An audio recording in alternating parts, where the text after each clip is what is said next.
Là, à ma droite, vous allez bien? Vous allez vraiment bien? À ma gauche, vous allez bien? Au milieu, vous allez bien?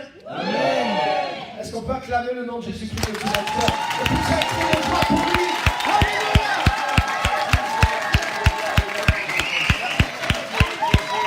Alléluia! Nous t'exaltons, Jésus-Christ, vraiment de gloire, de louange, d'acclamation. Tu nous as sauvés par ton sang et nous t'aimons de tout notre cœur. Alléluia! Amen. Amen. Est-ce que la majorité d'entre vous, vous étiez là dimanche dernier? Non. Ah, il y a des noms quand même. Est-ce que vous avez pu regarder quand même le message? Ok, parce qu'on va faire la suite aujourd'hui du message de la semaine dernière. Donc vous rassurez-vous, même si vous n'étiez pas là la semaine dernière, vous allez quand même comprendre le message parce qu'il n'y a rien de compliqué. C'est pour pouvoir descendre plus en profondeur dans le message. Donc avant d'aller plus loin, ce que je voudrais vraiment, parce qu'il y a beaucoup de gens qui ont suivi sur Facebook, il y a des gens qui ont été vraiment touchés par le message, il y a des gens qui m'ont appelé, j'ai des gens qui ont été vraiment bouleversés et qui sont édifiés, donc je voudrais que vous puissiez bénir quelqu'un ce matin. Donc si vous avez avec vous un appareil électronique qui d'habitude vous distrait pendant le culte en vous envoyant toutes sortes de notifications, utilisez-le, allez sur Facebook. Vous pouvez aller sur ma page, mon profil Pierre-Emmanuel Jean, puisque là on est en direct, et partagez-le. Partagez-le, il y a des gens qui suivent en ligne, allez-y, Facebook Pierre-Emmanuel Jean. Si vous voyez un gars qui me ressemble avec une barbe, c'est moi. Donc cliquez en même temps, vous allez devenir mon ami si vous n'êtes pas encore. Et partagez-le parce qu'il y a pas mal de gens qui suivent et qui vont être bénis au travers de ce message en direct ou après en différé. Donc bienvenue à tous ceux qui nous rejoignent, qui suivent en direct, que Dieu vous bénisse. Tout le monde est prêt? Ok, allez-y, partagez, ceux qui sont en ligne, partagez le message aussi s'il vous plaît, parce que ça va atteindre plus de personnes et ça va faire du bien à plus de personnes. C'est un message, vous savez, dans le message de la semaine dernière, on a vu qu'il y a le prince de la puissance de l'air. On a vu qu'il y a une diffusion dans l'air qui contredit le message de Dieu. Donc raison de plus pour diffuser au travers des ondes et de l'air le message qui confirme la parole de Dieu. Amen. Amen. Amen. Donc, allez-y, partagez, et on va ensemble ouvrir la parole de Dieu. On va lire un premier texte aujourd'hui, qui est dans Éphésiens chapitre 2. On va lire à partir du verset 8. Mais avant ça, je voudrais juste faire un petit rappel des choses qu'on a vues la semaine dernière. Qui était là la semaine passée? Ok. Vous vous rappelez un peu de ce qu'on a fait? Hein? Qui c'est qui peut me rappeler les points qu'on a vus la semaine dernière? Vous vous rappelez? Oui. Ouais. On a un mauvais regard sur nous-mêmes. Ouais. Et de ce fait, on ne voit pas Jésus dans l'autre non plus. Ouais, super. Que c'est une créature à l'image de Dieu. Yes. Super. Ouais. Quelqu'un d'autre se rappelle de quelque chose? Vous vous rappelez? Bon, ouais. Que nul n'est supérieur à l'autre, que tous nous sommes égaux. Noir, blanc, rouge, marron. Amen. Yes. On a tous été faits à l'image de Dieu à la base déjà. Ah, c'est super. Même avant de rentrer dans notre identité spéciale en Jésus-Christ. En tant que personne, en tant qu'être humain, on a été fait à l'image de Dieu. Donc, on ne doit pas laisser personne nous rendre, nous faire sentir inférieurs. On a vu comment, c'est qui fait ce travail-là? C'est le diable qui fait ça. Le diable qui est le menteur. On a vu, rappelez-vous comment on a vu dans le jardin d'Éden, il est venu vers Adam et Ève et il leur a dit: à manger de ce fruit, comme ça vous deviendrez comme Dieu. Alors qu'en réalité, ils étaient déjà comme Dieu. Hein? Il a tenté le même coup avec Jésus lui-même. Si tu es fils de Dieu, ordonne que ces pierres deviennent du pain. Et Jésus était déjà fils de Dieu. Donc l'idée de l'ennemi, c'est de semer en toi le doute sur qui tu es pour t'inférioriser. Et on a vu que c'est quelque chose qui est dans l'air. C'est-à-dire que c'est quelque chose qui vient dans tes pensées.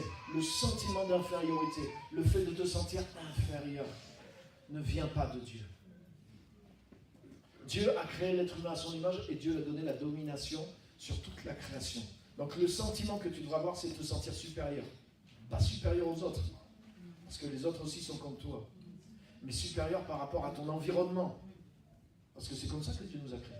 C'est quoi? Dieu est supérieur à son environnement. C'est lui qui a créé son environnement. Et Dieu n'a pas de... Dieu ne se sent pas intimidé par les choses qui sont autour de lui, parce que c'est lui-même qui domine dessus, c'est lui-même qui gère, qui règne sur ces choses-là. Et il nous a créés pour que nous puissions dominer sur notre environnement. Alléluia. Amen. Donc ne te laisse pas inférioriser par quoi que ce soit. C'est ce qu'on a vu un peu la semaine dernière. Sentiment d'infériorité vient de l'ennemi. Celui qui veut te faire sentir inférieur cherche à dominer sur toi, etc. Vous vous en rappelez tout ça? Ok. Et on a vu pourquoi. C'est pour ça qu'il faut porter le casque du salut pour entendre la bonne voix. Alléluia. C'est tellement important. On va aller plus loin maintenant. Vous êtes prêts? Donc on va lire Éphésiens chapitre 2 et verset 10. Donc déjà, si l'être humain en général a été créé à l'image de Dieu, il est le joyau de la création, vous allez me dire, et c'est vrai que l'être humain a chuté, c'est vrai, mais comme je disais la dernière fois aussi, quand tu lis le psaume 8, qui parle de la gloire de l'homme dans la création, le psaume 8 a été écrit après la chute. Et l'homme est toujours, ce que Dieu a dit à l'homme est resté vrai. L'homme est toujours le joyau de la création. L'homme continue toujours, grâce à une bénédiction que Dieu lui a donnée, à conquérir et à soumettre ce monde. Il ne le fait pas peut-être de la bonne façon. Le péché a déréglé certaines choses, mais il n'empêche que ce que Dieu a mis dès le début de la création est toujours valable et est toujours à l'œuvre. Mais ce que Jésus est venu ramener dans l'homme, ça ramène l'homme dans une autre dimension encore. Et en tant que chrétien, à combien plus forte raison, en tant qu'enfant de Dieu, nous devrions être dans cette force de cette nouvelle identité que Dieu nous a donnée en Jésus-Christ. Donc je voudrais qu'on lise vraiment ce verset-là, Éphésiens 2:10. En réalité, c'est lui qui nous a fait. Nous avons été créés en Jésus-Christ pour des œuvres bonnes que Dieu a préparées d'avance afin que nous les pratiquions. Amen. Amen. La Bible dit que nous avons été créés en Jésus-Christ et nous sommes son ouvrage. C'est lui qui nous a fait. Il y a une traduction qui dit nous sommes son ouvrage, nous sommes son chef-d'œuvre. Nous avons été créés en Jésus-Christ pour des œuvres bonnes que Dieu a préparées d'avance afin que nous les pratiquions. Amen. C'est quand tu viens à Jésus et que tu nais de nouveau. C'est pas juste tu te convertis à une religion ou à une manière de penser. Mais la Bible dit si quelqu'un est en Christ, il est une nouvelle création. Et vous savez ce que j'ai compris? Je me suis rendu compte à cause qu'il y a quelque chose dans l'air. En tant qu'enfant de Dieu, on a du mal à croire ce que Dieu a fait. Vous savez, la Bible dit que, j'ai relu l'Apocalypse là dernièrement, quand la fin va arriver, la fin de tout, il est dit qu'il y aura des nouveaux cieux et une nouvelle terre. Et que tout va être nouveau. Et que les enfants de Dieu vont participer et vont vivre, et même vont régner dans ce monde nouveau. Hein. Vous connaissez ces choses. Mais quand Dieu va créer de nouveaux cieux et une nouvelle terre, et qu'on va être au milieu, on va croire qu'on a été vraiment créé de nouveau, quoi. Parce que tout notre environnement sera créé de nouveau. Et là, si quelqu'un te dit à ce moment-là, ce jour-là, ouais, ça y est, on est dans la nouvelle création. La nouvelle création est arrivée, tu vas dire, mais c'est vrai, quoi. Si on dit, mais ça y est, maintenant tu es une nouvelle création, les choses anciennes sont passées, toutes choses sont devenues nouvelles, et tu vas commencer à croire que toi aussi, tu as l'image de cet environnement nouveau. Mais ce que je voudrais te dire, c'est que la parole de Dieu te dit ça avant que l'environnement soit renouvelé. Toi, quand tu es en Jésus-Christ, tu as été renouvelé.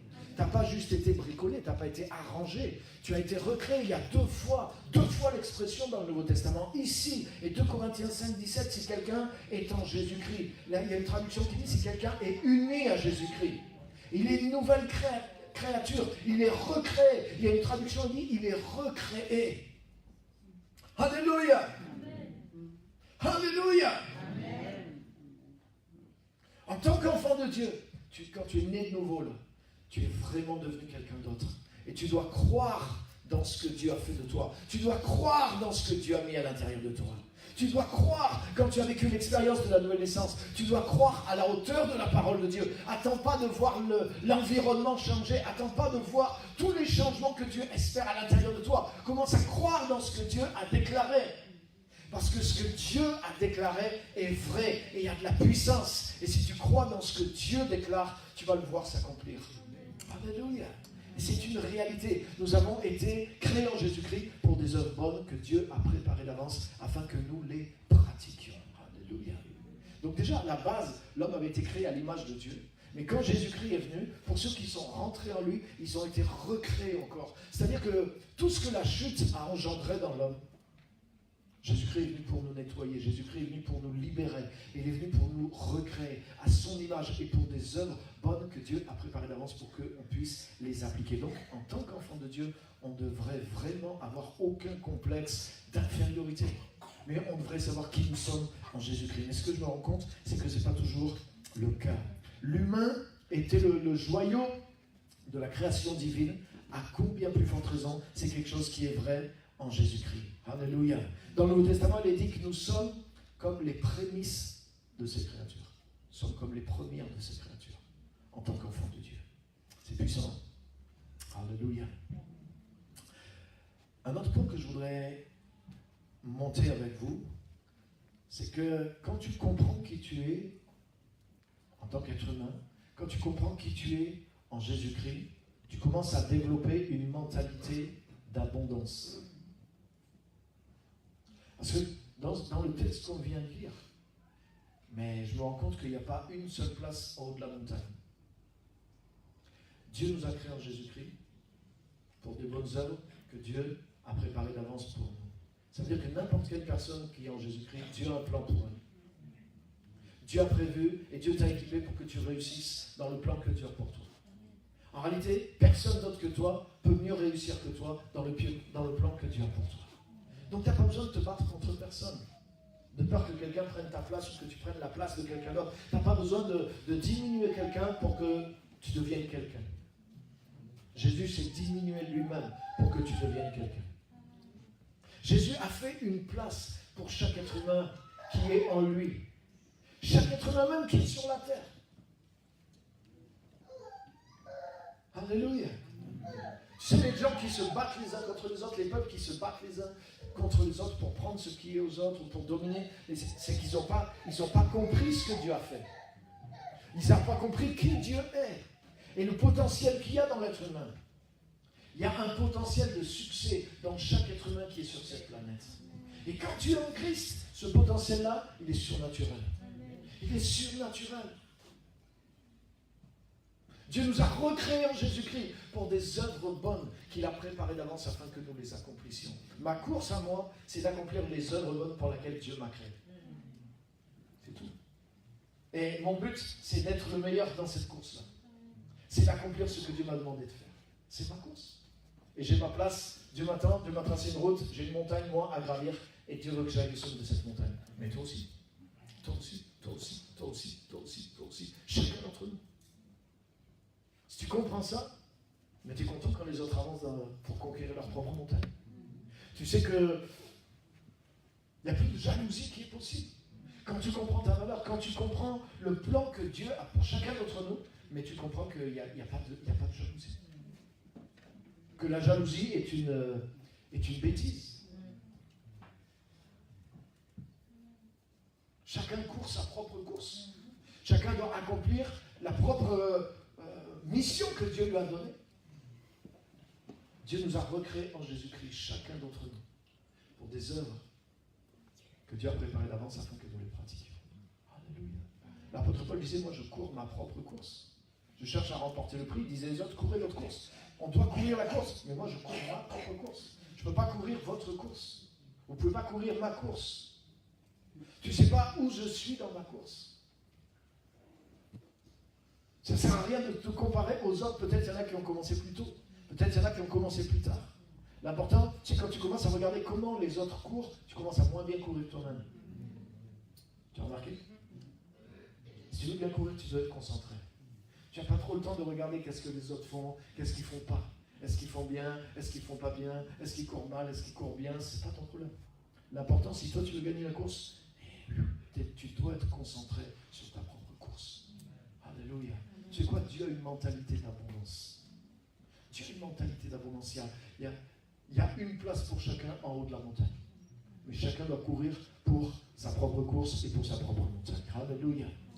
Ça, c'est une des conséquences de la grandeur de Dieu, une des conséquences de la valeur qu'il a donnée à chaque personne. Je voudrais vous montrer quelque chose aussi par rapport à la rédemption de l'homme. Quand Jésus est venu, Jésus est venu pour sauver les pécheurs.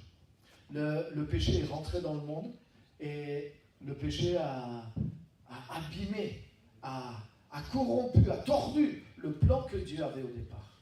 Et je voudrais vous montrer quelque chose qu'on n'enseigne pas en général, mais qui est vrai, qui est dans la Bible. C'est que malgré que le péché soit venu dans l'être humain,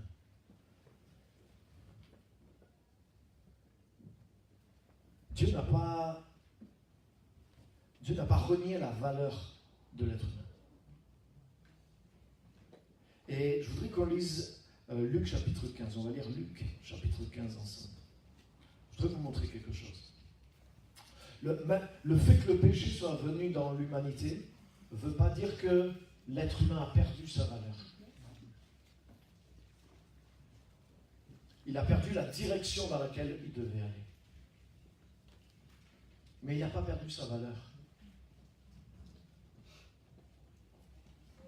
Si l'être humain avait perdu sa valeur, Jésus n'aurait pas donné sa vie pour racheter l'humanité.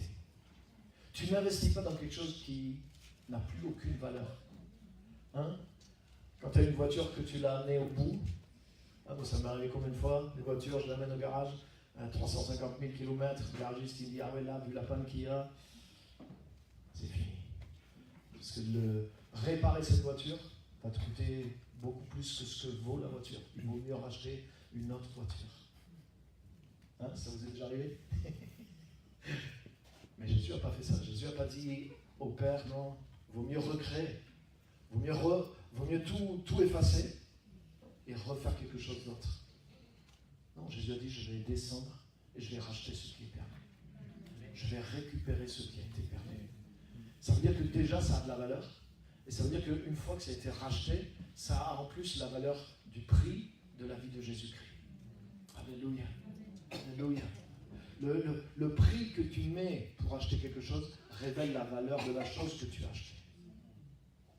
Si tu achètes un vieux truc d'occasion à 10 €, ça n'a pas la même qualité que si tu rachètes quelque chose 250 €. Et Jésus nous a rachetés au prix de sa vie.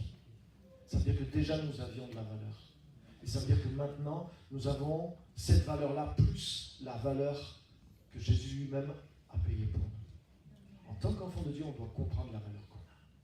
Je voudrais qu'on lise dans Luc chapitre 15 et je voudrais vous montrer quelque chose. Parce que des fois, comme j'ai dit l'autre fois, la semaine dernière, le diable ne voit pas la valeur de l'homme. Le diable a une vision de la valeur de l'homme différente de celle de Dieu. Rappelez-vous comment il était persuadé que Job était mauvais et que Job allait maudire Dieu. Il en était persuadé, c'est pour ça qu'il s'est engagé à parier. Et il a perdu. C'est-à-dire que, tu sais, des fois, il y a des gens, ils sont plus convaincus que toi de qui tu es, de ce que tu dois faire, de ce que tu ne dois pas faire. Et si tu ne fais pas attention, ils peuvent te convaincre. Il y a des gens qui peuvent te dire, bah, toi tu ne feras jamais rien de ta vie, je suis un expert. Et tu sais quoi, si tu n'es pas sûr de toi, tu peux te laisser convaincre. Et tu peux rentrer là-dedans. Mais le diable, c'est exactement ce qu'il essaye de faire. Le diable est convaincu. Et tu sais quoi, étant mauvais lui-même, il veut entraîner les gens dans sa propre chute. Donc il veut enfoncer les gens. Il veut enfoncer les gens. Et c'est tellement vrai. Et c'est dans l'air. J'ai un ami qui est venu ici, il ne vient plus en ce moment-là. J'espère qu'il va revenir. C'est quelqu'un, j'ai mis tellement de temps à l'amener vers Jésus, et il a découvert Jésus, et sa vie a commencé vraiment à changer. Mais c'est quelqu'un qui vivait une vie vraiment loin de Dieu. Et quand il venait au culte, à chaque fois qu'il venait au culte, au bout d'un moment qu'il était dans le culte, il y a quelque chose qui lui disait, t'es pas comme les autres. T'es pas comme nous qui sont là. Tu ne peux pas rester là. Qu'est-ce que tu fais ici? Pas rester. Et souvent il venait, il restait 20 minutes au culte, il partait. Et je dis, mais qu'est-ce qui se passe? Il m'a dit, dans ma tête, j'entends cette voix-là. J'ai ces pensées qui viennent. Et ça lui est pas arrivé une fois. Ça lui est arrivé à chaque fois qu'il venait au culte. Et quand il arrivait à rester jusqu'à la fin du culte, c'est qu'il prenait la victoire contre ces choses-là. Mais c'est quoi ces pensées? C'est des pensées qui viennent de l'enfer. Et Le diable veut te convaincre que tu es irrécupérable. Le diable veut te convaincre que tu es mauvais. Le diable veut te convaincre que tu es rejeté. Le diable veut te convaincre que tu n'es pas comme les autres. Le diable veut te convaincre que toi, tu ne peux pas réussir. Le diable essaie de... Tu n'as pas ce genre de pensée qui viennent tout seul dans ta tête des fois? Et c'est dans l'air. Pourtant, si tu comprends qui tu es en tant qu'enfant de Dieu, tu dois repousser ces pensées-là. Si tu comprends même qui tu es en tant qu'être humain, tu dois repousser ces choses-là.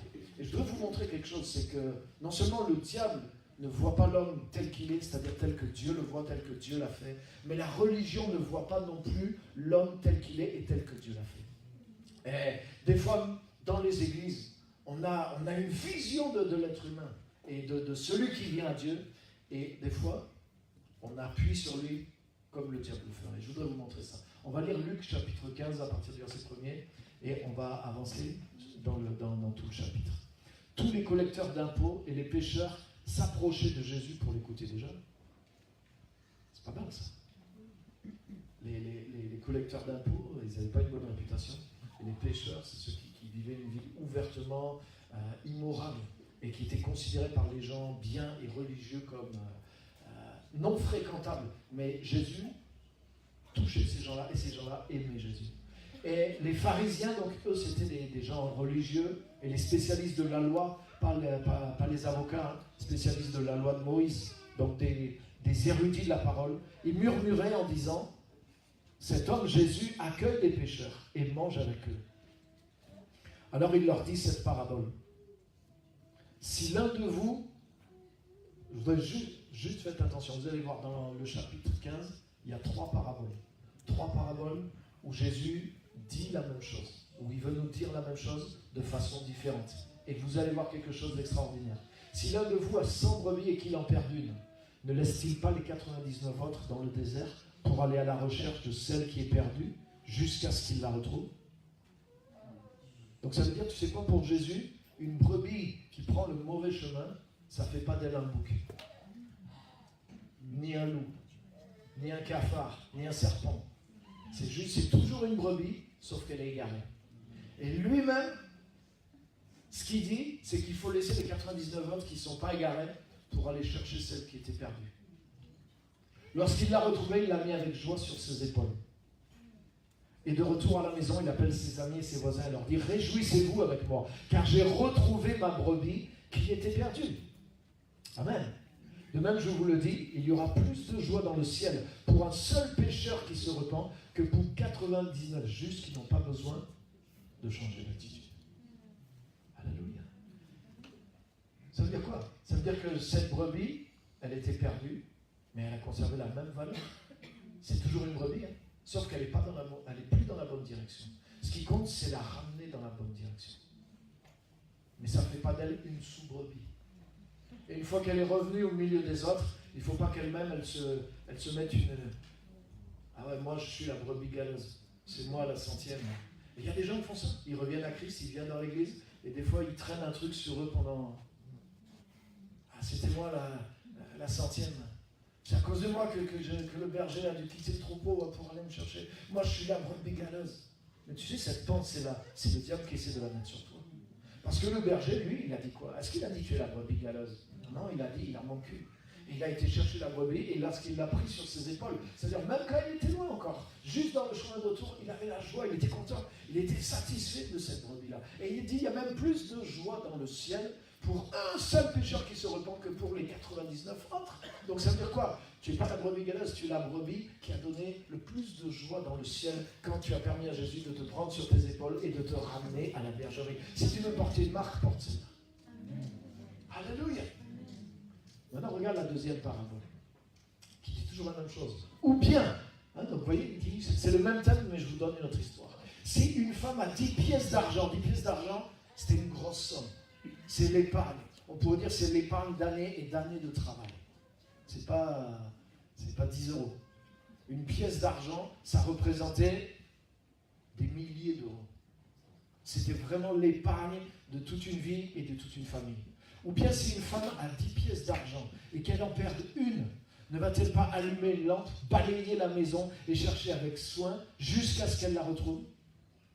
Lorsqu'elle l'a retrouvée, elle appelle ses amis et ses voisines et dit « Réjouissez-vous avec moi car j'ai retrouvé la pièce que j'avais perdue. » Si c'était 10 €, tu ne fais pas ça. Imagine, tu as perdu 10 €, tu les retrouves à 3 h du matin, tu réveilles tout le quartier. Ouais, j'ai retrouvé mes 10 €. D'accord. Hein? De même, je vous le dis, il y a de la joie parmi les anges de Dieu pour un seul pécheur qui se repent. Alléluia. C'est ce que ça veut dire aussi. Ça veut dire que une des pièces d'argent était perdue, mais la valeur de cette pièce était toujours la même. C'est pas devenu quelques centimes parce qu'elle n'était plus dans la bonne direction. Tu sais, même 1 million d'euros, c'est 1 million d'euros. Il y a des gens avec 1 million d'euros, ils achètent des armes ou de l'héroïne, et ils font du trafic. Mais il y a des gens avec 1 million d'euros, ils achètent un hôpital et ils soignent des enfants, par exemple. Donc en fait, c'est le fait que l'argent, que cette somme soit détournée pour faire quelque chose de mal qui n'est pas bon. Mais le million, c'est toujours 1 million. Et l'homme, c'est la même chose. C'est-à-dire que la valeur de l'homme est toujours bonne. La valeur de l'homme n'a pas changé, simplement l'homme, avec sa valeur, malheureusement, l'emploie pour des choses qui sont mauvaises. Et c'est là qu'il a besoin de Jésus, c'est là qu'il a besoin d'être sauvé et qu'il a besoin d'être racheté et d'être ramené. Mais la pièce n'avait pas perdu de son pouvoir d'achat. La pièce était perdue elle-même, parce qu'elle ne pouvait plus être occupée à ce à quoi elle était prévue au départ. Mais sa valeur n'avait pas changé. Le cours de cette pièce n'a pas baissé parce qu'elle était perdue. Alléluia. Maintenant, la dernière parabole, vous la connaissez? Verset 11. Il dit encore, donc c'est la même histoire. Un homme avait 2 fils. Le plus jeune dit à son père, « Mon père, donne-moi la part de l'héritage qui doit me revenir. » Le père leur partagea alors ses biens. Peu de jours après, le plus jeune fils ramassa tout et partit pour un pays éloigné où il gaspilla sa fortune en vivant dans la débauche. Alors qu'il avait tout dépensé, une importante famine survint dans ce pays et il commença à se trouver dans le besoin. Il alla se mettre au service d'un des habitants du pays qui l'envoya dans ses champs garder les porcs. Il aurait bien voulu se nourrir des caroubes que mangeaient les porcs, mais personne ne lui en donnait. Il se mit à réfléchir et se dit « Combien d'ouvriers chez mon père ont du pain en abondance, et moi ici, je meurs de faim. Je vais retourner vers mon père et je lui dirai « Père, j'ai péché contre le ciel et contre toi. Je ne suis plus digne d'être appelé ton fils. Traite-moi comme l'un de tes ouvriers. » Vas-y. Il se leva et alla vers son père. Alors qu'il était encore loin, son père le vit et fut rempli de compassion. Il courut se jeter à son cou et l'embrassa. Le fils lui dit « Père, j'ai péché contre le ciel et contre toi. Je ne suis plus digne d'être appelé ton fils. » Mais le père dit à ses serviteurs « Apportez vite le plus beau vêtement et mettez-le lui. Passez-lui un anneau au doigt et mettez-lui des sandales aux pieds, car mon fils, amenez le veau qu'on a engraissé et tuez-le. Mangeons et réjouissons-nous, car mon fils que voici était mort, il est revenu à la vie, il était perdu, il est retrouvé, et ils commencèrent à faire la fête. Amen. Amen. Donc là aussi, le fait que le fils ait fait les mauvais choix, qu'il se soit perdu, qu'il ait dépensé ce que le père lui avait confié, ça n'a pas fait de lui un étranger. Ça n'a pas fait de lui un serviteur dans la maison, un simple employé. Donc sa valeur n'a pas changé. Et quand tu regardes bien, regarde maintenant qu'est-ce qui s'est passé dans sa tête. Tu sais quoi? Si le diable ne peut pas t'empêcher de te repentir, il y a quand même une action du diable dans la repentance. Personne prêche. L'action du Saint-Esprit dans la repentance, elle existe. Mais je voudrais te dire, il y a une action du diable dans la repentance aussi. C'est-à-dire que si le diable ne peut pas t'empêcher de te repentir, il va te pousser plus encore. Et c'est ce que le fils a fait. Le fils, il avait raison. Il avait des raisons de se repentir. Franchement, il demande l'héritage à son père. Il bousille tout l'héritage à faire n'importe quoi. Et il se retrouve dans la famine et il dit « J'ai péché contre mon père. » Et c'est vrai, c'est juste. Mais qu'est-ce qu'il dit après? Je vais aller vers mon père et je lui dirai « Père, j'ai péché contre le ciel et contre toi. Je ne suis plus digne d'être appelé ton fils. Traite-moi comme l'un de tes mercenaires. » Et Et tu sais quoi? Là, il va trop loin. Il va trop loin. Je suis plus digne d'être appelé ton fils. C'est-à-dire qu'à cause de ce que j'ai fait, je pense que j'ai perdu ma valeur en tant que fils. Et il se prépare. Tu reliras le passage. Il se prépare, il a préparé ça. Il a dit, c'est ce que je vais dire à mon père. Et quand il arrive, il commence ce qu'il a préparé. Et il dit, mon père, j'ai péché contre le ciel et contre toi. Je ne suis plus digne d'être appelé ton fils. Mais on a lu ensemble. Il est dit, mais son père dit. Son père ne l'a pas laissé finir. Son père n'a pas laissé dire, traite-moi comme l'un de tes employés, de tes mercenaires, ceux qui travaillent pour l'argent. Quand il a dit, je suis plus digne d'être appelé ton fils, son père l'a arrêté. Quand il est revenu vers son père, il a dit, j'ai péché contre le ciel et contre toi. Son père a dit, ça c'est juste. Et tu as besoin de régler tes comptes, tu as besoin de me demander pardon, parce que tu m'as offensé. Et quand on revient à Dieu, on a offensé Dieu. Le péché est le péché que nous avons commis. Nous a tous amenés dans la même situation, on a tous été éloignés de Dieu. Et on doit tous revenir à Dieu, on a tous offensé Dieu. Et on doit tous demander pardon à Dieu pour les choses que nous avons commises. Et ça c'est juste, on est d'accord. Et le père de la parabole, il représente Dieu.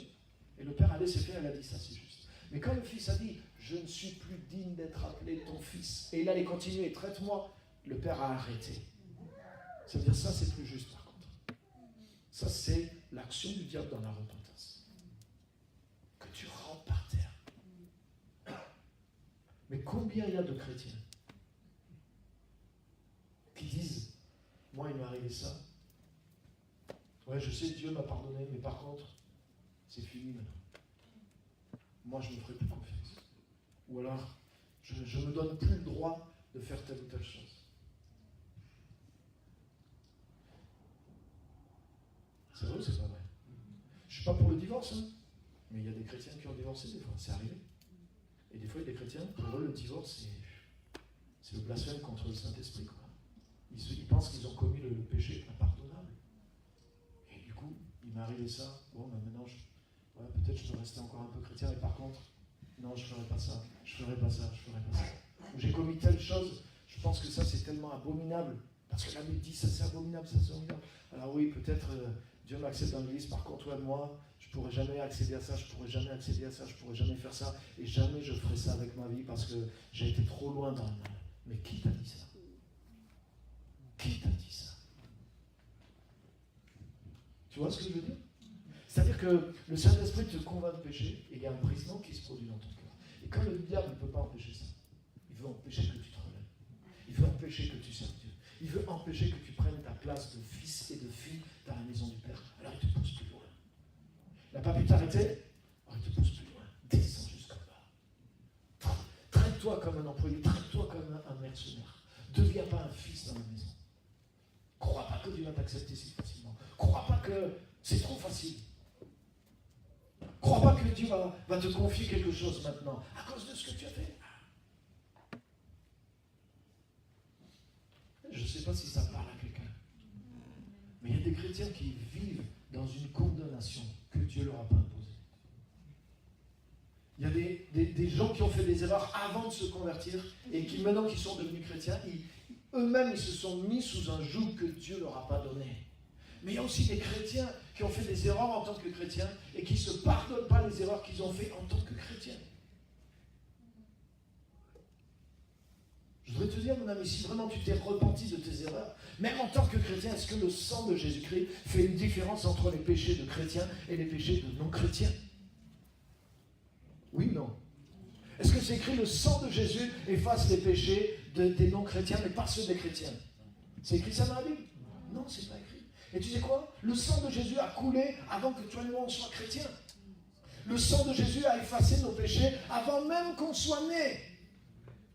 Ça veut dire que dans la rédemption qui est en Jésus, il y a la rédemption de toute notre vie. Donc il n'y a rien dans ma vie qui peut m'empêcher d'atteindre ce que Dieu a préparé pour moi. Amen. Alléluia. Et si j'ai fait des erreurs, amen, je vais les reconnaître devant toi, Seigneur. Mais je ne vais pas laisser l'ennemi m'enfoncer et mettre sur mon dos une condamnation pour laquelle Jésus-Christ a payé afin que j'en sois libéré. Et quand le Fils est venu déballer tout ça devant le Père a dit non, stop, là c'est pas juste. Tu es un fils qui s'est éloigné du but Mais ça ne fait pas de toi un esclave, ni un serviteur, ni un employé. Alléluia. Tu n'as pas le droit. Le Père a dit au Fils, toi, tu n'as pas le droit de dire « Je suis plus digne d'être appelé ton Fils ». C'est qui décide? À la limite, s'il y avait quelqu'un qui aurait pu le dire, c'était le Père. Mais le Père, ce n'était pas sa parole. Et pourquoi? Il dit, tu sais quoi? Il a dit, les paroles même ne vont pas suffire. Il a dit à ses serviteurs, vite, allez chercher la plus belle robe. C'est-à-dire que pour qu'ils commencent à croire que vraiment j'ai changé, je vais changer son environnement. Il a dit, enlevez-lui les vêtements, mettez-lui des vêtements purs, mettez-lui des vêtements neufs. Il a donné sa propre alliance. Il a dit, prends l'alliance. Ça veut dire que tu as le pouvoir dans la maison. Ça veut dire que je te restaure dans le pouvoir. Le fait qu'il a mis sa propre bague à la main de son fils dans cette époque de l'Antiquité. Quand tu lis dans la Genèse, quand Joseph est devenu le premier ministre d'Égypte, Pharaon a enlevé sa bague. Pharaon a enlevé sa bague, il a donné à Joseph. Il a dit, tout ce que tu vas sceller avec cette bague, ça veut dire c'est ma parole, c'est mon sceau. Ça veut dire que tu me représentes, tu es à ma hauteur. Tout ce que tu vas signer avec cette bague, il y a mon avis, il y a mon sceau dessus. C'est la signature même du pharaon. Tu as l'autorité dans ma maison. C'est exactement ça que ça veut dire. Alléluia. Alléluia. Mais c'est ce qu'a fait le Père. Le Père l'a restauré dans des actes. Il lui a donné des images, il lui a donné des actes pour que ça pénètre. Pourquoi? Parce que le Père a vu que là, il y avait quelque chose qui allait trop loin. Alléluia. Et tu sais quoi, dans la religion, des fois, on veut tellement que les gens soient bien convaincus qu'ils sont pécheurs qu'on les fait tremper dans la soupe du péché. Là. Ouais, il faut que tu... Et les chrétiens, et ceci... Et on développe chez les chrétiens la conscience du péché. Au lieu de développer la conscience de la gloire de Dieu. On développe une espèce de culpabilité constante, une espèce d'infériorité constante. Et beaucoup de chrétiens vivent avec... Non, je veux te dire, si on a vraiment fait quelque chose, c'est pas compliqué, il faut venir à Jésus-Christ. Il faut arrêter de faire ces choses-là. Et il faut être lavé par le sang de Jésus. Mais il y a la puissance pour être relevé dans le nom de Jésus-Christ. Tu ne vas pas continuer toute ta vie en disant « Ah oui, lui, c'est le chrétien qui a fait ça. Ah oui, c'est le serviteur de Dieu. » Mais ça, c'est les hommes qui font ça, les amis. Quand David s'est retrouvé, David a fait plusieurs erreurs dans sa vie.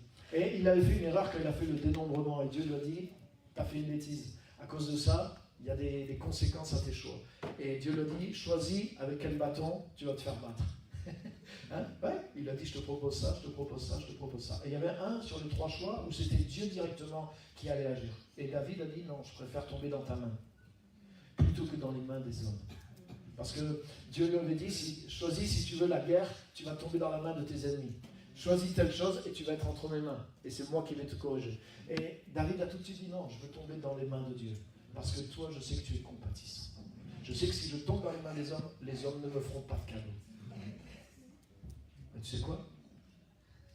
Même les gens religieux ne te feront pas de cadeaux. Je te garantis. Les gens religieux n'ont pas fait de cadeau à Jésus. Hein. Il n'y avait aucune faute en lui. Hein. Mais ils se sont trouvés comment le... La religion ne voit pas l'homme comme Dieu le voit. Souvent dans la religion, même chrétienne, même dans le message évangélique des fois, si tu es une brebis perdue, tu es devenu un bouc, un loup, un chien. Mais quand Jésus voyait les foules, il a eu compassion parce qu'elles étaient comme des brebis sans berger. Alléluia. Quand le fils aîné a fait vraiment, pas le fils aîné, le plus jeune fils a fait n'importe quoi, vraiment n'importe quoi. Il a fait tout ce qu'il y avait de pire avec l'argent du père. Quand il est revenu lui-même, il voulait se traiter comme un employé, un serviteur. Son père a dit non. Un fils perdu n'égale pas un serviteur. Tu es un fils perdu qui a besoin d'être retrouvé, mais tu es un fils. Alléluia. Alléluia. Ça veut dire, tu sais ce que ça veut dire pour moi tout ça? Ça veut dire que même le fait que le péché soit rentré dans l'homme, ce que la Bible est la première à nous annoncer, mais il y a un équilibre à avoir. Ça veut dire que tu n'as pas perdu ta valeur pour Dieu. Et quand tu es rentré dans la rédemption,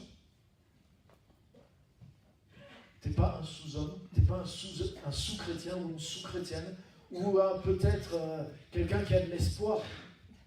Non, Tu n'es pas un ancien pécheur qui a été sauvé. Tu n'as pas une étiquette dans le dos qui va te suivre toute ta vie. Ah ouais, c'est lui qui avait cette vie avant. Ah ouais, c'est elle qui a fait ça. Ah ouais, lui, c'est celui qui a fait ceci, cela. Non, non, non, non. Dieu te considère comme un fils qui était perdu, mais que tu es un fils qui a été retrouvé. Tu es une fille qui a été perdue et tu es une fille qui a été retrouvée. Et il a fait tout de suite, comme avec la brebis, il a fait un repas et le Père a célébré. Il a dit, voilà, mon fils que voici était mort, il est revenu à la vie, il était perdu et il était retrouvé. Alléluia. Il n'a pas dit, ouais, il est devenu un serviteur pendant... Je le mets à l'épreuve pendant 30 ans, il va être un serviteur et après on verra qu'est-ce qu'on fait avec lui. Non, c'est un fils directement. Donc la valeur n'a pas changé. Alléluia. Alléluia. Et c'est quoi? J'ai remarqué aussi quelque chose dans cette parabole-là, dans ces 3 paraboles. La première parabole, c'est une brebis sur 100. Et la valeur d'une brebis, c'est quoi? Un agneau, c'est peut-être 80 ou 100 euros. Donc une brebis, je ne sais pas combien ça vaut, mettons 120 euros. Donc il y a 120 euros sur 100 fois plus. Ça fait combien? 12 000 12 000. Ah, 12 000. 120 euros sur 12 000 qui sont perdus. La deuxième parabole, ce n'est pas 1%, c'est 10%. C'est une pièce sur 10. Et c'est une pièce d'argent qui représente des milliers d'euros. Donc ça veut dire que c'est quelque chose qui a encore plus de valeur et le pourcentage de ce qui est perdu est multiplié par 10 encore. Mais la troisième parabole, c'est 2 fils. Donc là, c'est 50% de ce qui est perdu. Et là, c'est pas une brebis à 120 euros, c'est pas une pièce d'argent de quelques milliers d'euros, c'est pas des économies, c'est pas l'épargne de quelques milliers d'euros, c'est ce que tu as le plus cher au monde, tes enfants. Et là, c'est 1 sur 2 qui est perdu. Donc tu vois, dans les 3 paraboles, Dieu nous montre qu'est-ce qui est dans son cœur. Il ne te considère pas comme 1 sur 100 même qui a de la valeur. Même pas comme 1 sur 10 qui représente le travail d'une vie. Mais pour lui, on est comme un enfant pour quelqu'un qui n'en a que 2. Et il y en a déjà un qui est perdu. Alléluia. Alléluia. Et je voudrais que tu mettes ça à l'intérieur de toi. Le fait que tu aies eu la révélation de la nature du péché, j'espère en tout cas, c'est une vérité. Mais laisse pas le diable te pousser avec ça. Dans quelque chose que Dieu ne veut pas que tu rentres dedans. Mais tu dois garder la conscience de ta valeur. Alléluia. Jésus est venu pour des pécheurs. Jésus est venu pour prendre ce qui était perdu et pour le ramener dans toute sa fonction d'origine. Alléluia. Tu sais, si j'ai...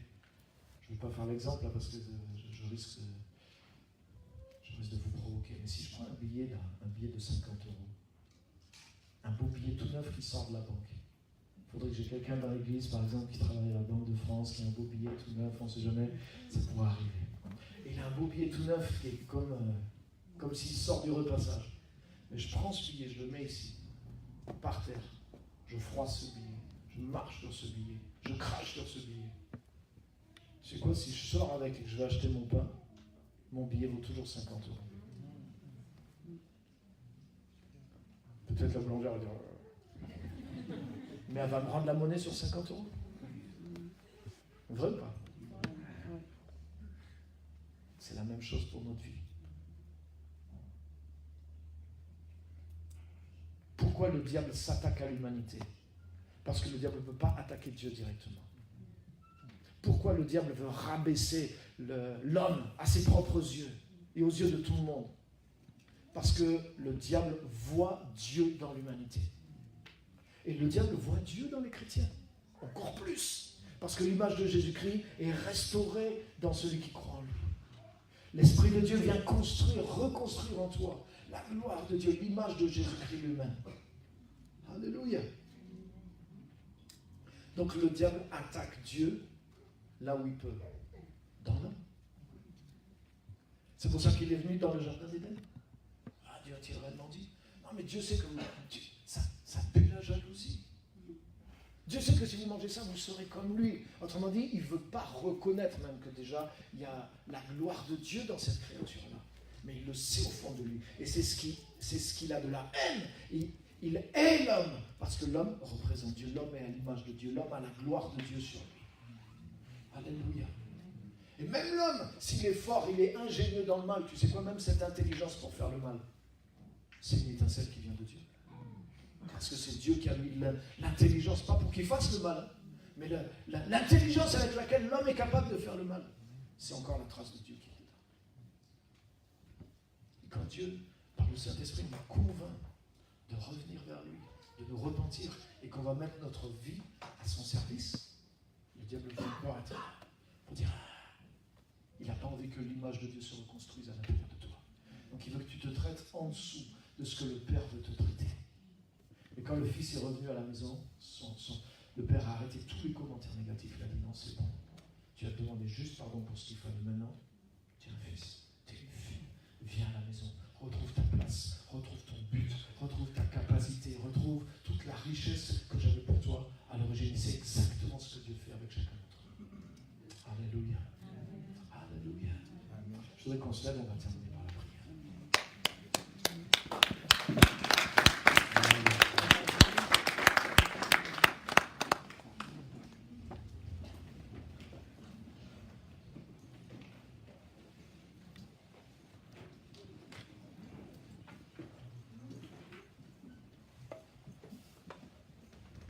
Merci Jésus. Alléluia. Il y a des églises, par exemple, il y a des églises, tu sais, toutes les églises n'ont pas les mêmes fonctionnements, donc moi j'aime toutes les églises, je respecte toutes les églises. Mais des fois, il y a des traditions qui sont dans les églises. Il y a des églises, par exemple, où si tu as vécu le divorce, même avant d'être chrétien, tu ne peux pas être pasteur. Donc t'imagines ce que ça met un joug là sur les gens, fort quand même. C'est un choix. Mais ça veut dire que il y a certains chrétiens, par exemple, si ça leur est arrivé, pour eux, donc c'est comme si certains péchés, par exemple, sont impardonnables. Ça veut dire que si tu es meurtrier, par contre, tu peux être pasteur, il n'y a pas de souci. Mais si tu as dit... c'est bizarre quand même. Hein? Même à la limite, tu aurais violé un enfant avant d'être chrétien, tu peux être pasteur. Tu te convertis, tu peux être pasteur. Ça c'est normal, c'est logique. Dieu te change. Mais si tu avais divorcé avant même d'être chrétien, tu ne peux pas être pasteur. Dans cette église-là, par exemple. Ça existe. Mais il y a quelque chose qui n'est pas logique. En tout cas, moi, c'est du bon sens. Et je vois que Dieu n'est pas là. Dieu n'est pas là-dedans. Mais il y a des gens, par exemple, une fois qu'ils sont devenus chrétiens, ils ont fait certains péchés, certaines bêtises. Et au fond d'eux, ils ne se sont pas vraiment pardonnés par rapport à ça. Et il y a des gens comme ça ici aujourd'hui. Et tu t'es dit ça dans ta tête. Et je voudrais te dire, c'est pas toi qui t'es dit ça dans ta tête. Je voudrais que tu comprennes avec le message d'aujourd'hui que le prince de la puissance de l'air, il attaque l'image de Dieu dans les chrétiens. Et je voudrais que tu comprennes que c'est pas Dieu qui veut que tu vives en te prenant pour un employé, un serviteur, un esclave jusqu'à la fin de tes jours. Parce que tu dis, voilà, j'ai fait ça en tant que chrétien, j'ai fait ça en tant que chrétienne. Je suis plus digne d'être un chrétien. Je suis plus digne d'être appelé fils de Dieu. Je suis plus digne de retrouver le statut que j'avais avant d'être un chrétien. Si j'avais fait ça avant d'être chrétien, là d'accord, ça serait réglo. Mais j'ai fait ça en tant que chrétien, donc j'ai pas le droit maintenant. J'ai pas le droit au plein pardon. Et il y a des chrétiens qui ont laissé ça dans leur tête. Je veux te dire, cette pensée-là n'est pas de Dieu. Cette pensée-là n'est pas de Dieu.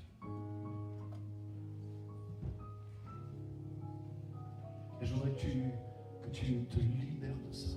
Je voudrais que tu viennes dans les bras de Dieu. Je voudrais que tu te vois comme le fils prodigue. Parce que la parabole du fils prodigue, en réalité, c'était un fils qui était dans la maison. En réalité, c'est une parabole qui serait plus pour des chrétiens. Et ouais.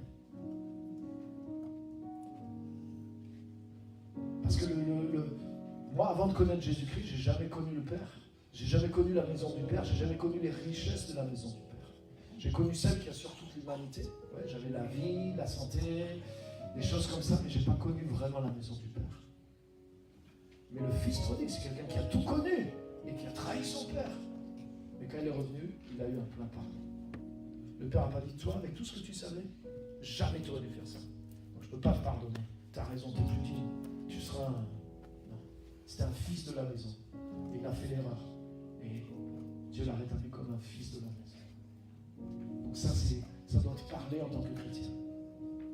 Si tu reviens de tout ton cœur, quelles que soient les choses que tu as fait en tant que chrétien ou en tant que chrétienne, ne te colle pas une étiquette sur toi que Dieu veut t'enlever. Quand le fils est arrivé en se disant, ouais, voilà, j'ai cette étiquette, je ne suis plus digne d'être appelé ton fils.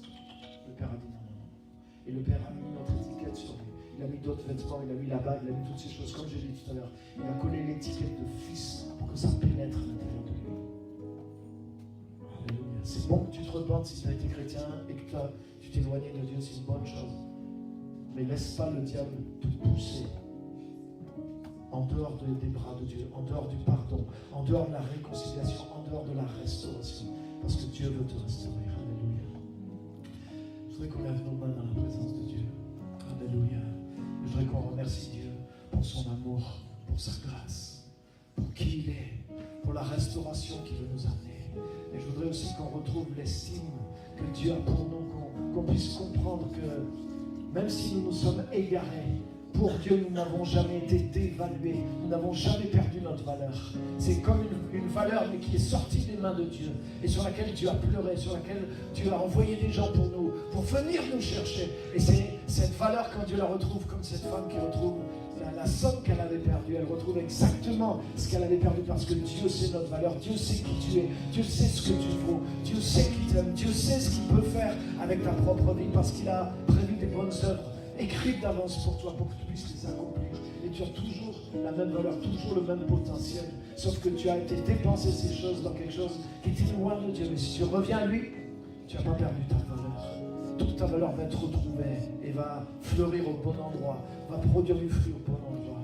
Et je voudrais qu'en tant qu'enfant de Dieu, ou en tant que personne qui est loin de Dieu, je voudrais que tu comprennes ces choses et que tu puisses revenir à Dieu vraiment de tout ton cœur ce matin. Alléluia. Et que tu puisses enlever toute forme de condamnation, toute forme d'indignité, toute forme de dévalorisation de toi. Que tu puisses comprendre que ça, c'est pas la pensée de Dieu. Alléluia. Je voudrais que tu te vois comme Dieu te voit. Même si tu t'éloignes de Dieu, vois-toi juste comme Dieu te voit.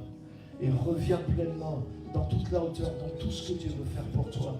Ne continue pas. Peut-être tu t'es repenti il y a déjà longtemps. En tant que chrétien ou en tant que non-chrétien, tu t'es repenti il y a longtemps, mais tu continues toujours à marcher, à te comporter comme en dessous des autres, comme s'il y avait une étiquette, comme si sur toi il y avait une marque négative spéciale. Mais je voudrais te dire que ce n'est pas Dieu qui a mis cette marque. Ce n'est pas non plus la grandeur des fautes de ton passé qui met une marque spéciale, parce que le sang de Jésus nous a tous remis, tous les uns les autres, au même niveau. Il nous a pardonnés et il nous a rendus justes au travers de Jésus-Christ. Nous sommes tous pardonnés et justifiés par le sang de Jésus. Dieu a oublié nos fautes. Donc il n'y a personne qui a une marque qui vient de son passé plus ou moins grande.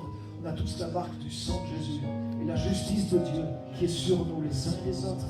Donc laisse pas mettre sur ta vie une marque qui n'est pas celle de Dieu. Et aujourd'hui tu sais que cette marque-là vient de l'ennemi. C'est l'action de l'ennemi dans la repentance pour essayer de t'enfoncer. Alors libère-toi de cette marque. Alléluia. Je voudrais juste prier. Je voudrais prier pour les personnes qui ont un besoin par rapport à ce que je viens de dire, toutes ces choses-là. C'est pas pour te... Mais tu as besoin de te libérer parce qu'il y a une condamnation depuis que tu es chrétien ou chrétienne, ou que tu es revenu à Dieu en tant que chrétien. Je ne veux pas savoir le détail parce qu'on est tous purifiés par le sang de Jésus. Mais tu luttes avec ce mensonge et cette condamnation et tu ne t'es pas pardonné à toi-même. Je voudrais que tu viennes devant et je voudrais juste qu'on prie avec toi. Parce que c'est un esprit de condamnation. C'est une pensée qui est diabolique, avec laquelle l'ennemi veut t'enfoncer. Peut-être tu te dis, je suis devenu chrétien, mais je ne m'autoriserai jamais à prêcher, je ne m'autoriserai jamais à faire ça. Parce qu'en tant que chrétien, j'ai fait ceci ou cela. Ou qu'avant d'être chrétien, j'ai fait ceci ou cela. Je voudrais que tu te libères de ça. Si c'est toi aujourd'hui, viens et je voudrais juste prier pour toi. Je voudrais juste qu'on prie ensemble pour toi. Alléluia. S'il y a d'autres personnes...